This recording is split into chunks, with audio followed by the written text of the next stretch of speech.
Continuando aqui a reflexão sobre as normas, né? Normas de eficácia limitada agora, identificado aí pelo professor José Afonso da Silva. Já explicamos então para os senhores o que seria uma norma de eficácia plena, agora a norma de eficácia limitada. Conforme o professor José Afonso da Silva, temos também aquelas normas que ele identificou como normas de eficácia limitada. E o que seria uma norma de eficácia limitada, professor? Bom, uma norma de eficácia limitada nada mais é do que aquela norma que o professor Rui Barbosa identificou como norma não auto-aplicável. Ou seja, antes de mais nada, é uma norma incompleta, uma norma que o legislador não disse tudo o que ele tinha para dizer, uma norma que o legislador não regulou a matéria de maneira suficiente, deixando essa tarefa para uma lei posterior. Logo, é uma norma que só vai produzir seus efeitos essenciais com o advento de uma lei posterior. Tudo bem? Vamos acompanhar aqui, vamos pegar um close aqui no quadro para que você consiga acompanhar a ideia. Então, uma norma de eficácia limitada é aquela norma que, com a simples entrada em vigor da Constituição Federal, ela não produz seus efeitos essenciais. Ela não produz seus efeitos essenciais. Norma de eficácia limitada é aquela que, com a simples entrada em vigor da Constituição, ela não produz os seus efeitos essenciais. Tudo bem, senhores? Tranquilo até aí a ideia? Bom, para que a gente compreenda bem, realmente fixe a ideia, nós trouxemos aí um exemplo dentro da nossa Constituição Federal de uma norma de eficácia limitada. Vamos colocar aí na tela para que o aluno consiga acompanhar. Olha só, artigo 37, inciso 7 da Constituição Federal, que é um exemplo clássico dessa matéria, diz o seguinte: o direito de greve será exercido nos termos e nos limites definidos em lei específica. O direito de greve será exercido nos termos e nos limites definidos em lei específica. Volta aqui para mim. Então, conforme o artigo 37, inciso 7, que está regulando o direito de greve do servidor público, o servidor público só poderia exercer o direito de greve quando vier uma lei regulamentar esse direito. Enquanto não vier a lei regulamentando o direito, de greve do servidor público, ele fica sem exercer o direito? Não, aí ele pode utilizar um remédio constitucional previsto no artigo 5º da Constituição Federal. Estamos falando então do mandado de injunção. O mandado de injunção, exatamente o remédio que serve para assegurar o exercício do direito na falta de uma norma regulamentadora, porque estaríamos diante daquilo que a doutrina chama de uma omissão legislativa, e o remédio constitucional do mandado de injunção é um remédio para combater isso, a omissão legislativa, quando o legislativo deixa de elaborar uma norma, tornando inviável o exercício do direito. Estamos diante exatamente das chamadas normas de eficácia limitada. Tudo bem? Tranquilo? Bom, o José Afonso da Silva ainda vai subdividir as normas de eficácia limitada em outros dois grupos. Ele vai chamar a norma de eficácia limitada de princípio organizativo e normas de eficácia limitada de princípio programático. Professor, o que seria então uma norma de eficácia limitada de princípio organizativo? Muito fácil, direito constitucional é fácil. Observe, uma norma de eficácia limitada de princípio organizativo é aquela norma que trata de uma maneira geral sobre a organização de uma determinada instituição, de um determinado órgão. Bom, como exemplo, trouxemos aí, vamos pôr aí na tela para que o aluno acompanhe, o artigo 124 da Constituição Federal, no seu parágrafo único, que diz o seguinte: a lei disporá sobre a organização, o funcionamento e a competência da Justiça Militar. Volta aqui para mim. Olha só que interessante. Uma norma de eficácia limitada de princípio organizativo, como bem dito, ela trata de uma maneira geral sobre a organização de uma determinada instituição, caso do artigo 124, no seu parágrafo único, que diz: lei é que vai dispor sobre a organização, o funcionamento e as competências da Justiça Militar. Pergunto aos senhores, se você pegar essa norma e ler, você já sabe como a Justiça Militar se organiza? Como que ela funciona e quais as suas competências? É óbvio que não. Não por quê? Porque o legislador constituinte originário está indicando que você deve ir a uma lei A lei é que vai dispor sobre esses assuntos, organização, funcionamento e competências da Justiça Militar. É por isso que isso é uma norma de eficácia limitada, que não produz seus efeitos essenciais com a simples entrada em vigor da Constituição. Por quê? Porque ela depende de uma lei posterior que venha complementar o seu sentido e o seu alcance. Aí sim, ela produzirá seus efeitos essenciais. Tranquilo quanto a essa ideia? Nós temos também aquelas normas de eficácia limitada que o professor José Afonso da Silva chamou de norma de eficácia limitada de princípio programático. Essa espécie de norma, como o próprio nome diz, indica uma finalidade, um objetivo a ser alcançado, como o próprio nome da norma diz, norma de eficácia programática, estabelece um programa, uma finalidade, um objetivo ainda a ser alcançado pelo Estado. Como exemplo clássico disso, nós teríamos aí o artigo 211 da Constituição Federal. Põe aí na tela para que o aluno possa acompanhar. Está aí, ó, norma de eficácia limitada de princípio programático, artigo 211 da Constituição Federal, que diz o seguinte: a União, os estados, o Distrito Federal e os municípios organizarão em regime de colaboração o seu sistema de ensino. Volta para mim. Olha só, o que é que o artigo 211 está dizendo? Que os 4 entes, União, estados, Distrito Federal e municípios, deverão organizar o seu sistema de ensino em um regime de colaboração. Isso é um programa, é uma finalidade a ser alcançada posteriormente pelo Estado. Estaremos, então, diante daquilo que a doutrina chama de norma de eficácia limitada de princípio programático. Tranquilo quanto a essa ideia, senhores? Bem tranquilo. Bom, já podemos passar, então, desenvolvendo a ideia para outra espécie de norma identificada pelo professor José Afonso da Silva. Para o professor José Afonso da Silva, existem também aquelas normas que ele identificou como normas de eficácia contida. E o que seria, professor, uma norma de eficácia contida? Bom, coloca um close aqui, deixa eu passar para o outro lado para que a gente possa desenvolver a ideia da norma de eficácia contida. Perceba, me acompanhe aqui para que você não se perca na matéria. Uma norma de eficácia contida é aquela norma que, com a simples entrada em vigor da Constituição Federal, ela também produz seus efeitos essenciais. Ela também produz seus efeitos essenciais. Então, vamos colocar aqui. Ela também produz seus efeitos essenciais.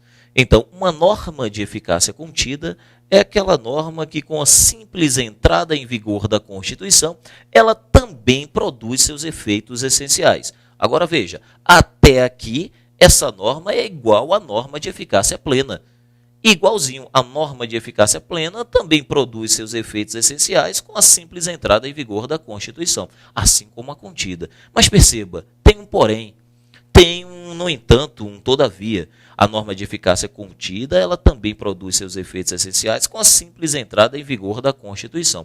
Porém, aqui está a palavra-chave. Porém, ela deixa uma margem. Porém, essa norma, ela deixa uma margem. Que tipo de margem? Uma margem para que essa norma possa ser, olha a palavra-chave, restringida. Então, vamos entender isso direitinho para que você não se perca na matéria. Preste atenção. Uma norma de eficácia contida, como bem falei, é aquela que, com a simples entrada em vigor da Constituição, ela já produz seus efeitos essenciais.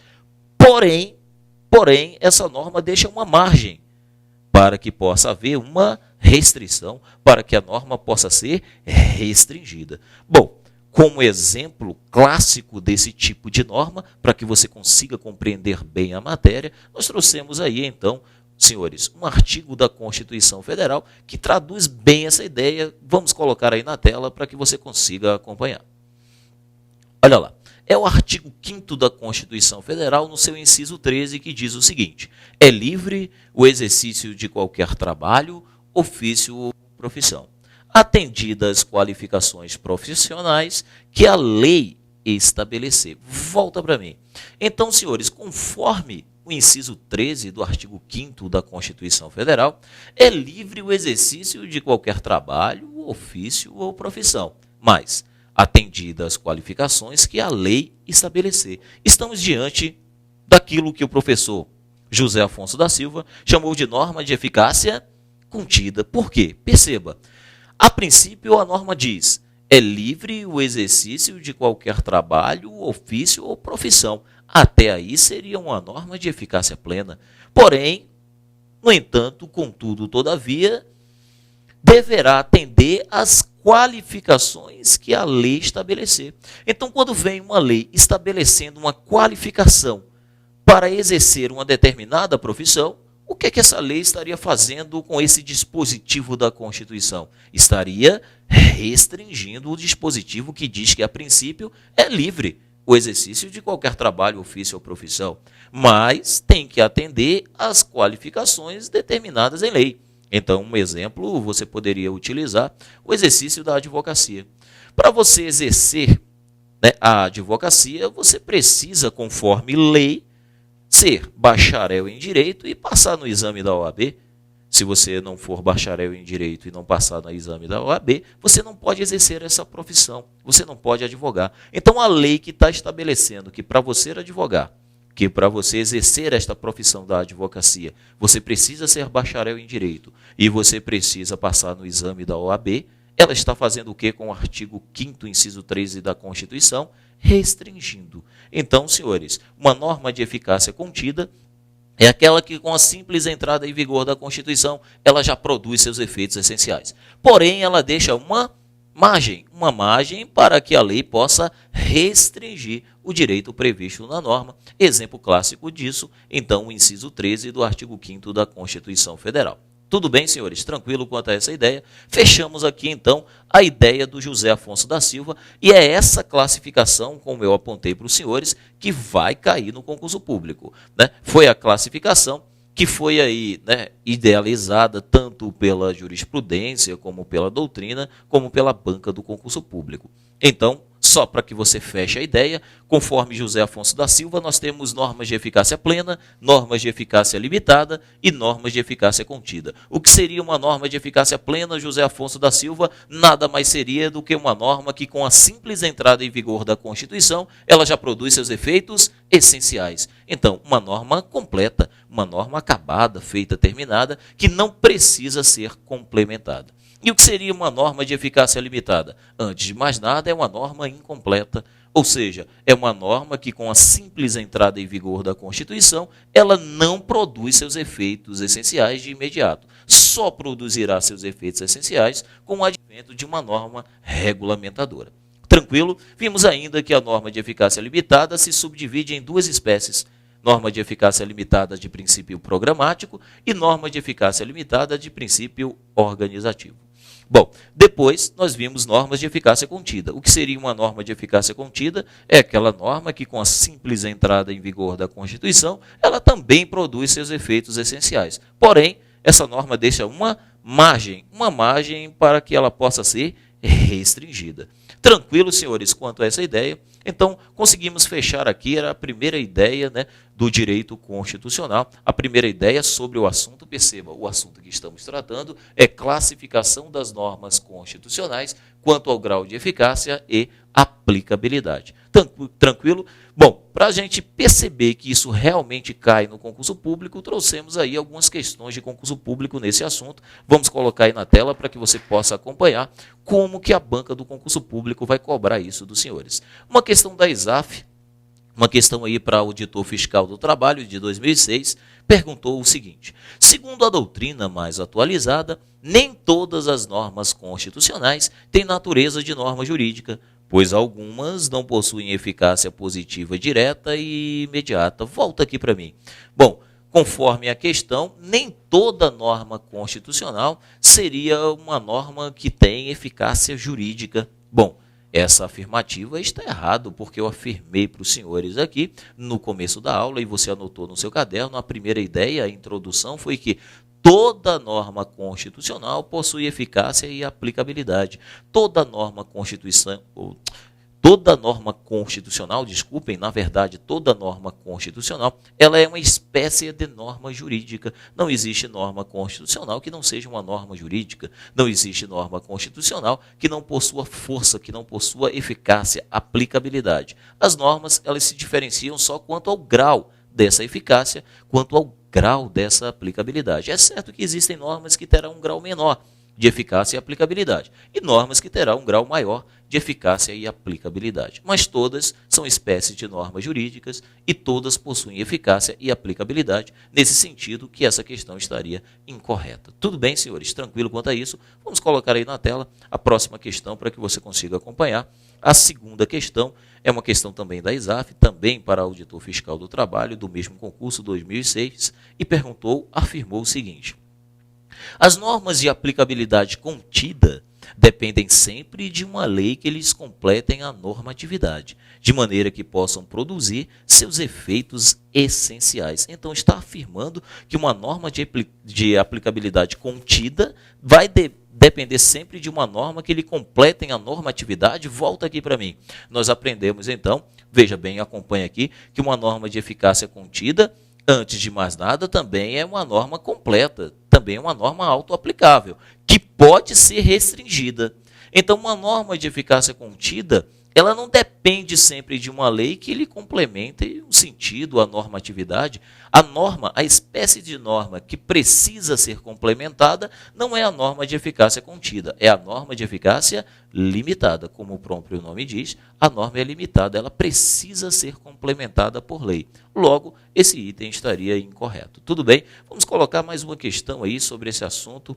Uma banca de concurso público, desta vez uma questão... Não. Tem uma outra questão aí.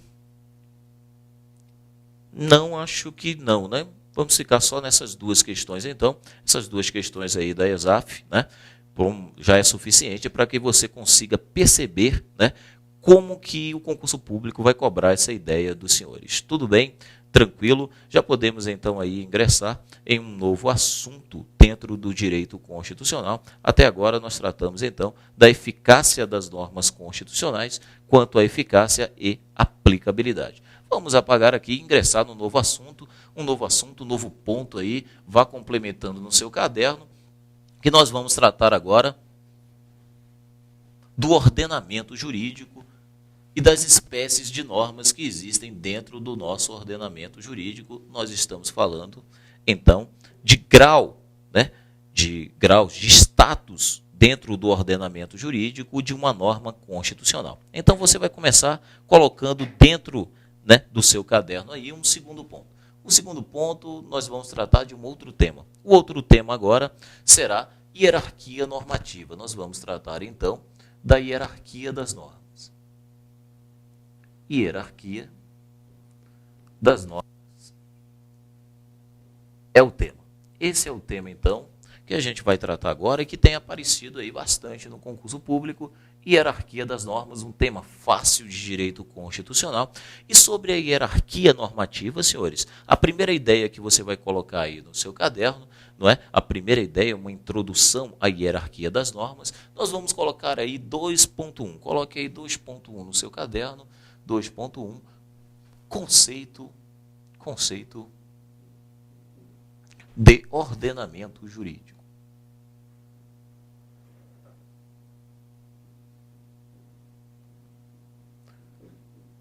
Então, vamos colocar o conceito de ordenamento jurídico.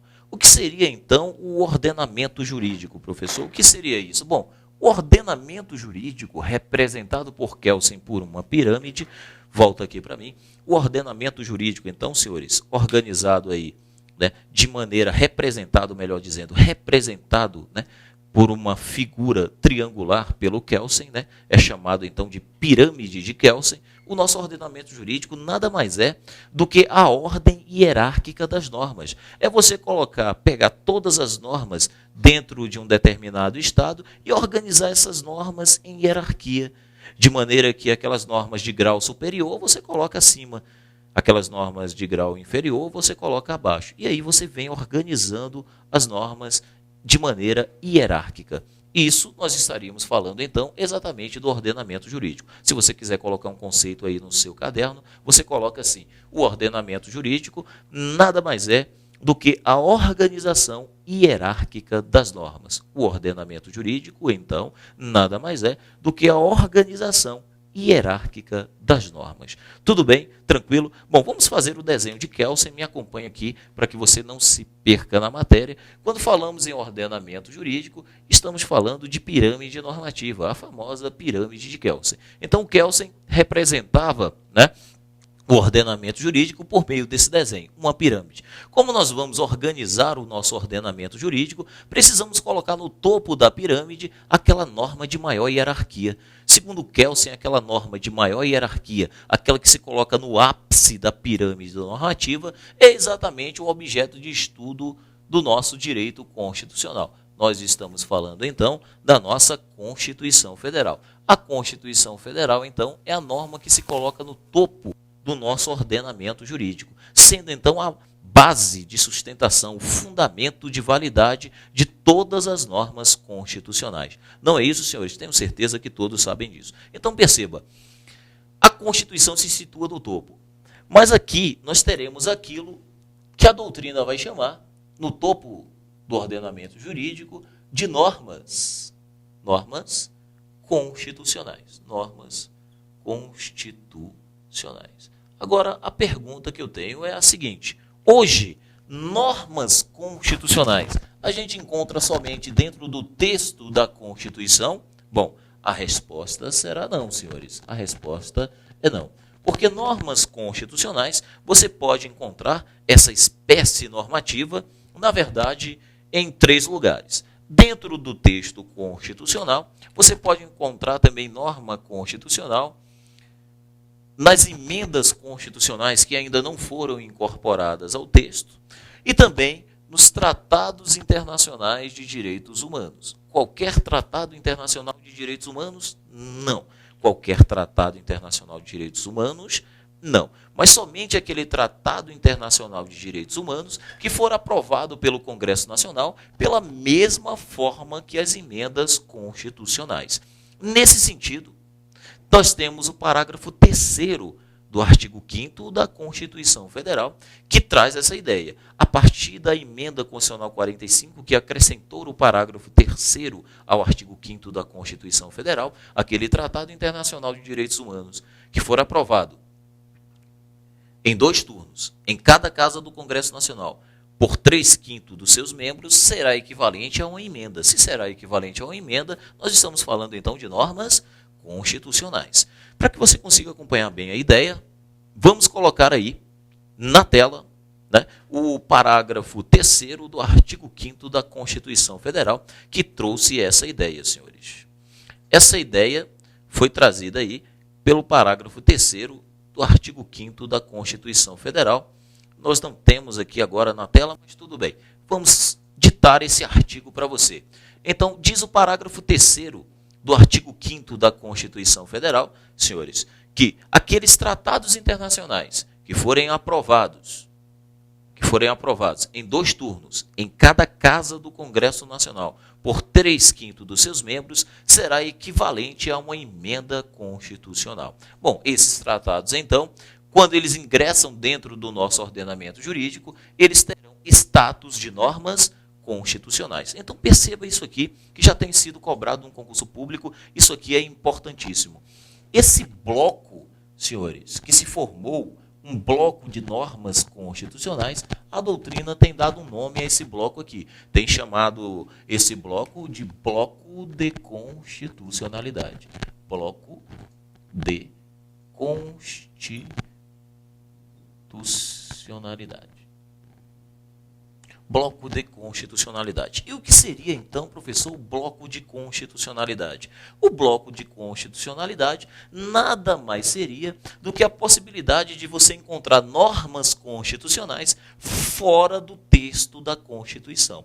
Esse é o famoso bloco de constitucionalidade. Aponta a doutrina, então, para um novo parâmetro de validade das leis. Hoje, o parâmetro de validade das leis não é só o texto constitucional. O parâmetro de validade das leis pode ser as emendas que estão fora do texto e também os tratados internacionais de direitos humanos que forem aprovados em cada casa do Congresso Nacional por 3/5 dos membros em 2 turnos. Tudo bem? Tranquilo, senhores? Bom, olha só. esse bloco de constitucionalidade já vem aparecendo aí no público.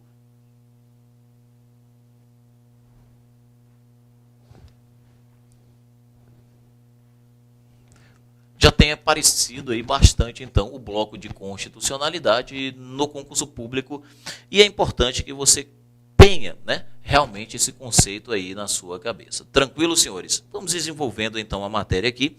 Nós temos aqui, num segundo ponto de hierarquia das normas constitucionais, aquelas normas que a doutrina vem chamando de doutrina não, melhor dizendo, o Supremo Tribunal Federal, o STF, vem chamando de norma supralegal. Supralegal, uma criação aí da nossa Suprema Corte, entendeu que abaixo da Constituição teríamos aquelas normas que serão chamadas de normas supralegais. Professor, o que seria uma norma supralegal? Uma norma supralegal, conforme o Supremo Tribunal Federal, é uma norma que se situa abaixo da Constituição, porém acima das leis. Bom, e que exemplo teríamos hoje de uma norma supralegal? Bom, é um tratado internacional de direitos humanos, conforme o Supremo Tribunal Federal, um tratado internacional de direitos humanos que não for aprovado pelo mesmo procedimento das emendas. O tratado internacional de direitos humanos que for aprovado pelo mesmo procedimento das emendas constitucionais se situa aqui. Agora, o Tratado Internacional de Direitos Humanos, que for aprovado por qualquer outro procedimento, que não o procedimento das emendas, se situa aqui, abaixo da Constituição, como uma norma supralegal. Como exemplo, nós temos, então, o Tratado Internacional de Direitos Humanos, conhecido como Pacto de São José da Costa Rica. O Pacto de São José da Costa Rica, que serviu como fundamento, né, de validade para que o Supremo Tribunal Federal entendesse que hoje não cabe mais a prisão do depositário infiel, é exatamente uma norma supralegal, que está abaixo da Constituição, mas acima das leis. Tranquilo, senhores? Nós temos aqui abaixo aquelas normas que são conhecidas como a norma infraconstitucional. E o que seria uma norma infraconstitucional? Bom, a própria denominação já nos ajuda a entender. Acompanhe aqui um close aqui para que o aluno consiga acompanhar em casa. Preste atenção, olha só. Norma infra. Infra significa inferior, abaixo. Abaixo de quem? Abaixo da Constituição. Então, uma norma infraconstitucional é uma norma que está inferior, abaixo da nossa Constituição. Quais são as espécies de normas que estão abaixo da nossa Constituição? Nós temos, então, como normas infraconstitucionais as leis ordinárias, as leis complementares, as leis delegadas, as medidas provisórias, os decretos legislativos e as resoluções. Essas são as espécies de normas que estão abaixo da Constituição Federal, por isso denominadas de normas infraconstitucionais. Tranquilo, senhores? Beleza? Bom, mas abaixo das normas infraconstitucionais, nós temos aquelas normas, né, que a doutrina vem chamando de normas infralegais. Normas infralegais. E o que seria uma norma infralegal? Uma norma infralegal é aquela norma, como o próprio nome diz, inferior. Inferior às leis. Estão abaixo, né, das leis. Que tipo de norma, que exemplo você poderia dar, professor? Bom, poderemos colocar aqui as portarias e também os decretos regulamentares. Portarias e decretos regulamentares não são leis, são normas infralegais, normas que estão abaixo da Constituição. Para fechar esse assunto aqui, senhores, basta você enxergar então que dentro do nosso ordenamento jurídico, nós temos então as normas constitucionais, que são as normas que estão dentro do texto, nas emendas que não foram incorporadas ao texto e nos tratados internacionais de direitos humanos, o que o Brasil vem a fazer parte. Tudo bem? Tranquilo, senhores? Beleza?